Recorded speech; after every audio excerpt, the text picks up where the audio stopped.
Alright, so I'm going to tell you today what took me about a week to figure out.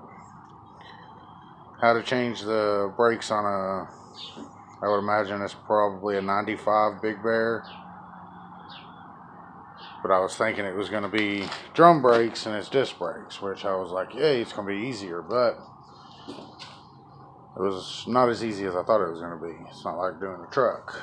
So I'll show you what I figured out, and maybe this will help you out.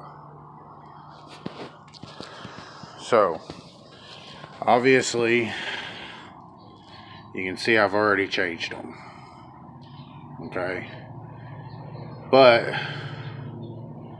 whenever I took everything off, I actually have there's two screws.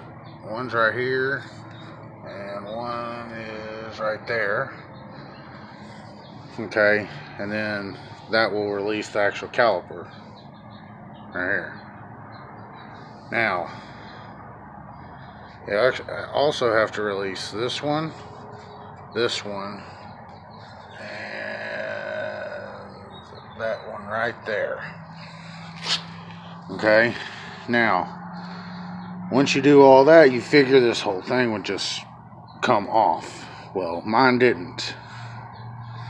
I could not remove the actual plate. I tried everything. I tried C-clamps. I put 2 C-clamps. I put this in the middle. Cranked it from here and here with that C-clamp, hoping it would just slowly move it out. And it didn't.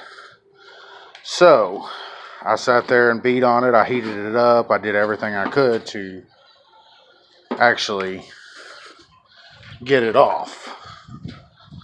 But, hold on just a second.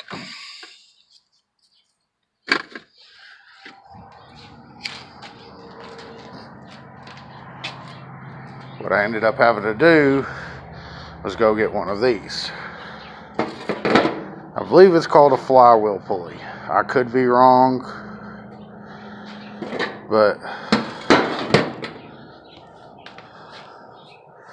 basically these things open up.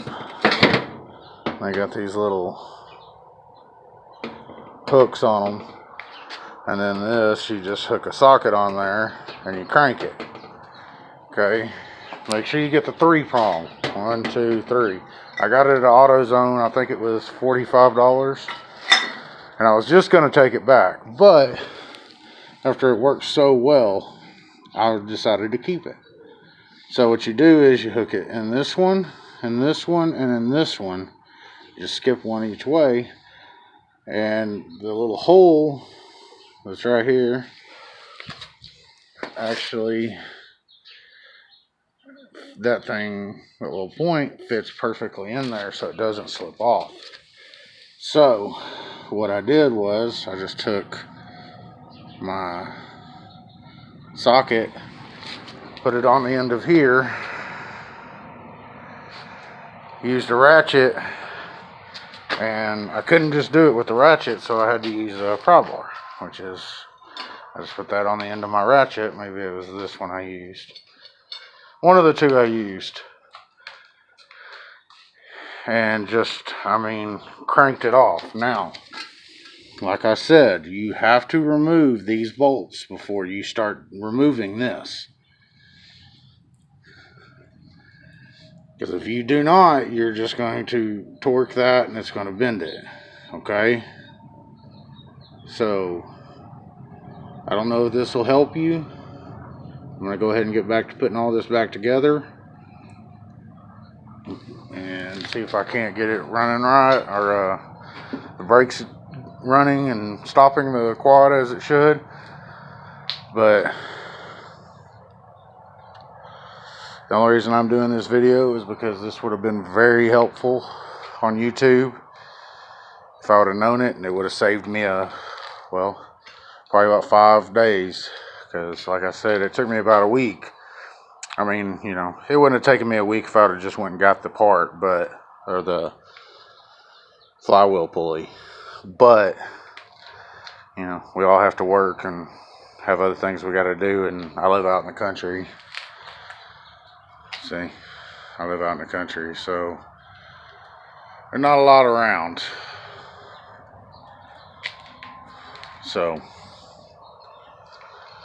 see if we can get this all put back together, and hopefully it'll work right and do everything the way it's supposed to do. I hope this video helped you.